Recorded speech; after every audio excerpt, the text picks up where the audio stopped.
ഗൂഢാലോചന എപ്പോഴും ഒരു വെല്ലുവിളിയാണ്.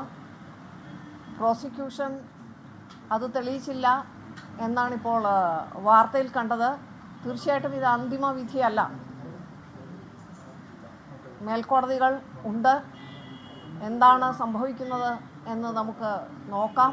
ഇൻവെസ്റ്റിഗേഷൻ ടീം വളരെയധികം നല്ല ജോലിയാണ് ചെയ്തത്. തീർച്ചയായിട്ടും അവർ അഭിനന്ദനം അർഹിക്കുന്നുണ്ട്. മാറി മാറി വന്ന 3 പ്രോസിക്യൂട്ടേഴ്സും നല്ല രീതിയിൽ ജോലി ചെയ്തിട്ടുണ്ട്. ഈ ഒരു കേസിലൂടെ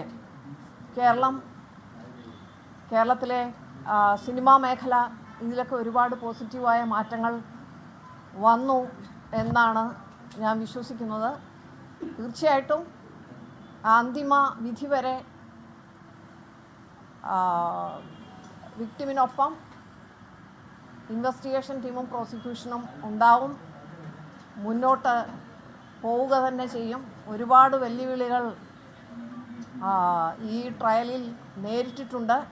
അത് എല്ലാവർക്കും അറിയാവുന്ന കാര്യങ്ങളാണ്. അതുകൊണ്ട് തന്നെ മേൽക്കോടതികളിൽ നീതിക്ക് വേണ്ടിയിട്ട്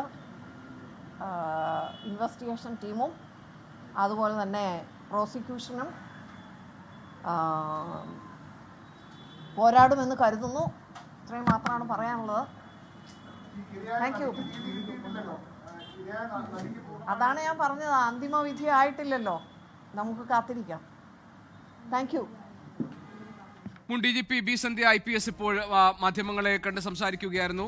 അന്തിമ വിധിയായിട്ടില്ല, മേൽക്കോടതികൾ ഉണ്ടല്ലോ, അപ്പീലുമായി മേൽക്കോടതികളിലേക്ക് പോകും. വിചാരണ വേളയിലും അന്വേഷണത്തിന്റെ ഘട്ടങ്ങളിലും ഒക്കെ ഉണ്ടായിട്ടുള്ള നിരവധി പ്രതിസന്ധികളെ കുറിച്ചുകൂടി ബി സന്ധ്യ മാധ്യമപ്രവർത്തകരോട് സംസാരിക്കുകയായിരുന്നു.